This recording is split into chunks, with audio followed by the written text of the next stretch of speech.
Collector की midnight strike, कड़ाके की ठंड में आधी रात को सड़कों पर उतरे कलेक्टर, धान खरीदी केंद्रों का किया औचक निरीक्षण।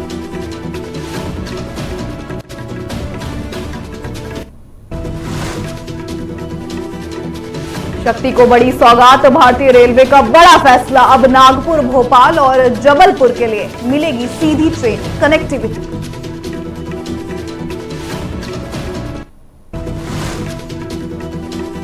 नीतीश का योजनाओं का पिटारा, समृद्धि यात्रा के तहत गोपालगंज पहुंचे मुख्यमंत्री, 316 करोड़ रुपयों की 40 योजनाओं का किया लोकार्पण और शिलान्यास।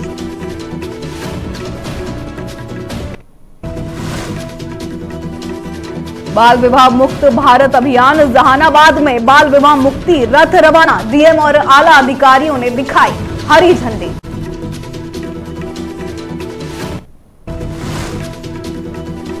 सुमेरपुर पहुंचे महंत मधुराम, वीडियो वायरल मामले को लेकर शिव शक्ति अखाड़ा के प्रमुख का बड़ा बयान, आरोपियों पर सख्त कार्रवाई की उठी मांग।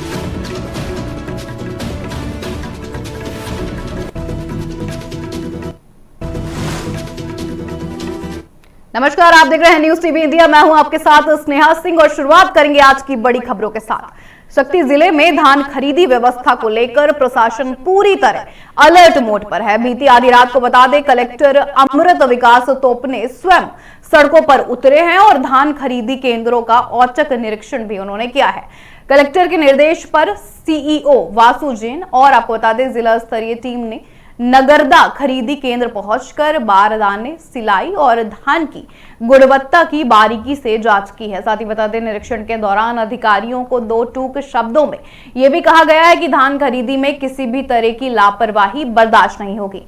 इसी बीच बरपाली काला के पास प्रशासन को एक बड़ी सफलता मिली है, जहां अवैध परिवहन करते हुए 150 कट्टी धान से भरा एक माजदा वाहन पकड़ा भी गया है। वाहन को जब्त कर नगरदा थाने के सुपुर्द भी कर दिया गया। साथ ही बता दें, प्रशासन की इस आधी रात वाली स्ट्राइक से जिले के बिचौलियों और कोचियों में हड़कंप भी मच गया है।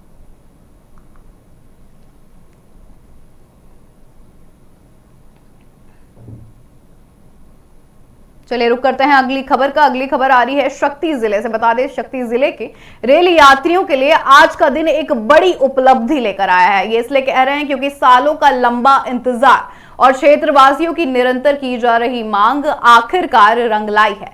भारतीय रेलवे आपको बता दें, शक्ति जिले को एक बड़ी सौगात देते हुए गोंडवाना एक्सप्रेस के स्टॉपेज को हरी झंडी दिखा दी गई है। जी हां, दक्षिण पूर्व मध्य रेलवे द्वारा जारी आधिकारिक आदेश के अनुसार आगामी 22 जनवरी 2026 से गोंडवाना एक्सप्रेस अब शक्ति रेलवे स्टेशन पर नियमित रूप से रुकेगी।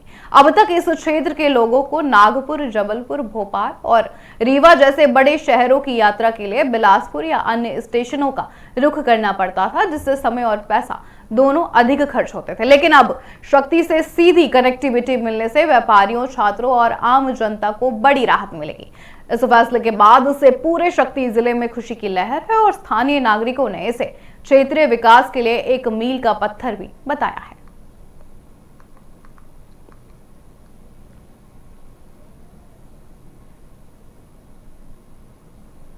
रुक करते हैं अगली बड़ी खबर का। बता दें, छत्तीसगढ़ के बलरामपुर से एक ऐसी खबर सामने आई है जिसने पूरे देश की रूह कपा दी। जो लोग अपनों की मंगनी की खुशियां मनाने घर से निकले थे, उन्हें क्या पता था कि मौत रास्ते में उनका इंतजार कर रही है। बलरामपुर के पीपर सौत गांव से झारखंड जा रही एक स्कूल बस औरसा घाट में अनियंत्रित होकर पलट गई है। इस भयावह हादसे में अब तक आपको बता दें 10 लोगों की मौत भी हो चुकी है।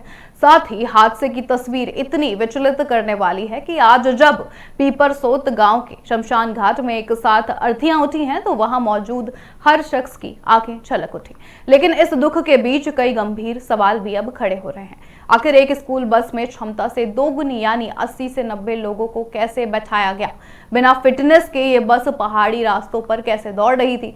साथ ही प्रशासन और परिवहन विभाग की लापरवाही ने आज कई घरों के चिराग बुझा दिए हैं। सरकार ने मुआवजे का ऐलान तो कर दिया है, लेकिन बड़ा सवाल यह है कि क्या इन 10 मौतों की जिम्मेदारी तय होगी? देखिए खास रिपोर्ट।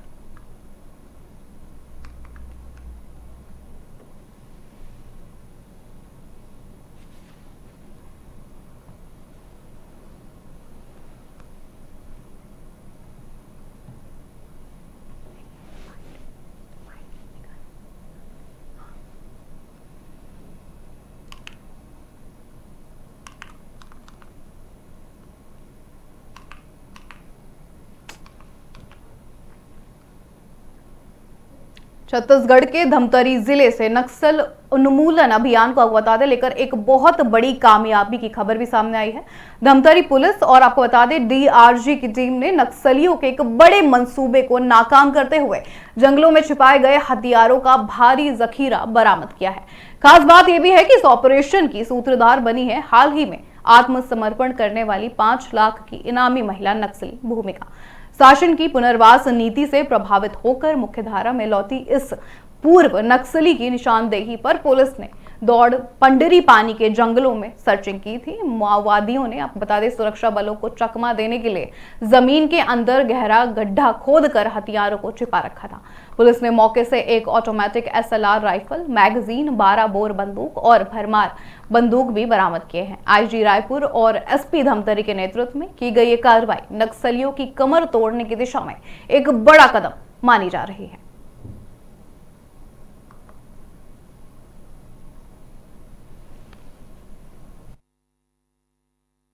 हाल में शासन की आत्मसमर्पण एवं पुनर्वास नीति से प्रभावित होकर एक 5 लाख की इनामी महिला नक्सली एरिया कमेटी मेंबर गीता उर्फ लता और सोमारी और भूमिका ने छत्तीसगढ़ पुलिस धमतरी इकाई के सामने आत्मसमर्पण किया था और उससे ही पूछताछ में उसकी निशानदेही पे दौड़ पंडरी पानी नामक जगह उसकी जंगलों में एक छुपा कर रखा हुआ डंप में हथियारों का जखीरा बरामद हुआ है। इस खेत में एक SLR वेपन बरामद हुआ है, उसके साथ में 2 मैगजीन भी SLR की हैं।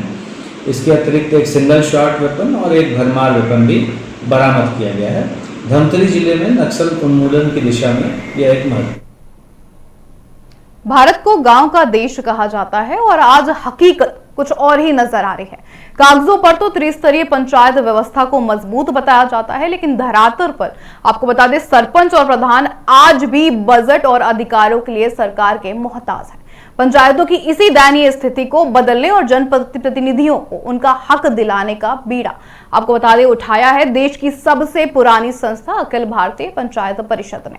परिषद के राष्ट्रीय अध्यक्ष आपको बता दें अशोक जादौन 1 दिवसीय प्रवास पर छत्तीसगढ़ पहुंचे हैं। साथ ही उन्होंने बड़ी बेबाकी से ये कहा है कि पंचायतों की स्थिति बद से बदतर हो चुकी है और इसे सुधारने के लिए अब आर पार की लड़ाई लड़ी जाएगी। इस सिलसिले में फरवरी के महीने से पूरे देश में एक विशाल पदयात्रा भी शुरू की जा रही है, जिसका उद्देश्य पंचायत प्रतिनिधियों को मानसिक और संवैधानिक रूप से सशक्त करना है।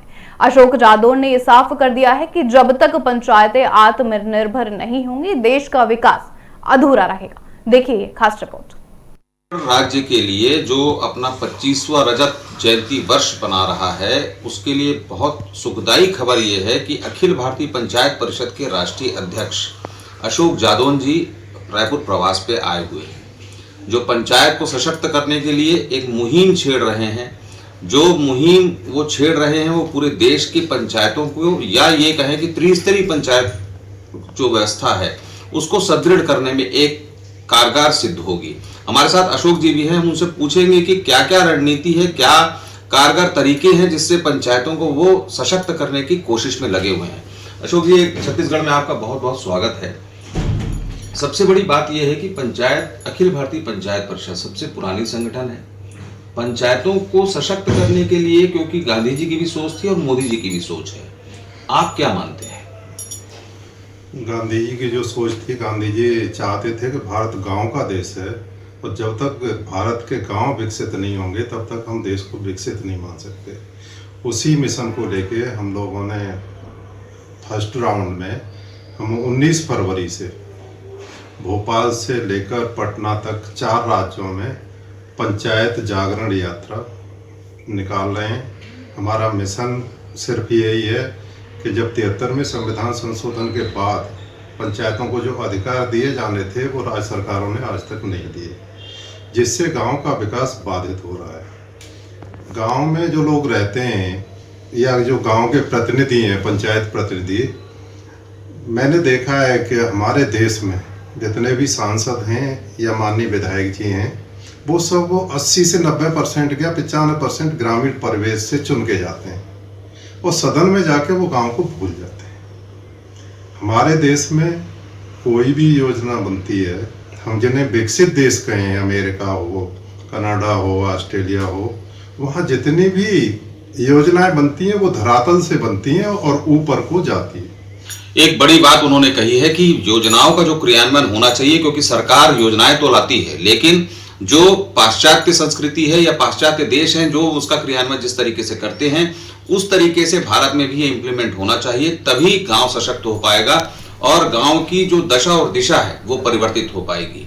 रायपुर से पीयूष मिश्रा की रिपोर्ट।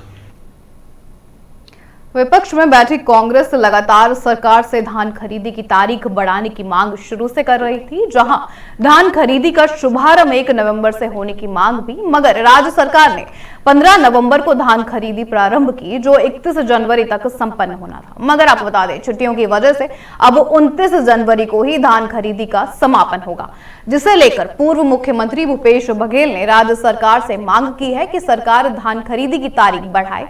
पूर्व मुख्यमंत्री भूपेश बघेल ने राज्य सरकार पर कई गंभीर आरोप भी लगाए हैं, जहां उन्होंने सबसे पहला आरोप लगाया है कि सरकार नहीं चाहती है कि किसानों को ज्यादा उपज हो, इसलिए खाद की कमी प्रदेश में रही है। वहीं सरकार के प्रतिनिधि अधिकारी किसानों का भौतिक सत्यापन करने निकले हैं। क्या सरकार किसानों को चोर समझती है? वहीं अब तारीख को लेकर भी सरकार पर पूर्व मुख्यमंत्री ने हमला बोला है। उन्होंने कहा है कि 31 जनवरी की जगह 29 जनवरी की तारीख समाप्ति की है, जिससे 2 दिन और कम मिलेंगे धान खरीदी के लिए। वहीं किसान परेशान होंगे अपने धान को समर्थन मूल्य में बेचने के लिए, जिसके लिए पूर्व मुख्यमंत्री ने सरकार से धान खरीदी की तारीख बढ़ाने की भी मांग करते हैं।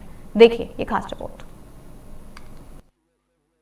पता नहीं अलग अलग। दूसरी महत्वपूर्ण बात यह है कि 29 तारीख को धान खरीदी समाप्त हो जाएगा। पहले 31 तारीख कहा था, उसको 29 तारीख कर दिए। धान खरीद 15 नवंबर से शुरू होना था, पता नहीं 17 हुआ, 21 हुआ, कब हुआ, कोई पता नहीं, अलग अलग सोसाइटी अलग अलग। लेकिन धान खरीदी 29 तारीख को बंद कर रहे हैं। इस बीच में लाखों जो छोटे किसान हैं उसका रकबा समर्पण करा दिया। दूसरी तरफ यह है कि जो किसान आज टोकन नहीं मिला है, ना ऑनलाइन मिला है, ना ऑफलाइन मिला है, और वो किसान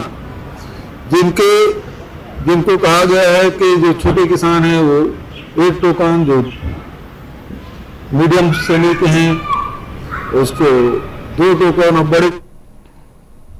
चलिए रुक करते हैं अगली खबर का। रायपुर के जिला शिक्षा अधिकारी कार्यालय में लगी आग का मामला अब गंभीर राजनीतिक विवाद का रूप ले चुका है। कांग्रेस ने इस घटना को सीधे तौर पर सबूत मिटाने की साजिश बताया है। साथ ही पीसीसी अध्यक्ष दीपक बैज ने सरकार पर बड़ा हमला भी बोला है। उन्होंने कहा कि ये आग कोई हादसा नहीं थी, बल्कि सोची समझी रणनीति के तहत लगाई गई साजिश है। दीपक बैज का आरोप यह भी है कि इस आगजनी में वित्तीय अनियमितताओं, नियुक्ति प्रक्रिया और विभागीय लेन देन से जुड़ी कई अहम फाइलें जलकर राख हो गई हैं। उन्होंने ये भी कहा कि जिस वक्त आग लगी उस समय डीईओ कार्यालय में कई संवेदनशील दस्तावेज मौजूद भी थे, जिनका संबंध भ्रष्टाचार से था। कांग्रेस ने इस बात पर भी सवाल उठाए हैं कि जब इस पूरे मामले की जांच के लिए समिति का गठन किया जा चुका था, तो फिर जांच शुरू होने से पहले ही डीईओ कार्यालय की इमारत को क्यों गिरा दिया गया। कांग्रेस का यह भी आरोप है कि पहले आग लगाकर दस्तावेज नष्ट किए गए हैं और अब तोड़फोड़ कर सबूतों को पूरी तरह खत्म करने की कोशिश लगातार की गई है। देखिए, जिस तरह से कि जिला शिक्षा अधिकारी के कार्यालय में आग लग जाता है, कहीं ना कहीं ये आग लगी नहीं है, ये आग लगाई गई है। वो इसलिए क्योंकि जिला शिक्षा अधिकारी के ऑफिस में कई तरह के फाइलें आप देख लीजिए, मध्याह्न भोजन से लेकर उनकी ट्रांसफर पोस्टिंग से लेकर युक्ति उत्करण से लेकर फिर कई अर्ध शासकीय संस्थाओं को अनुदान देने का रहता है।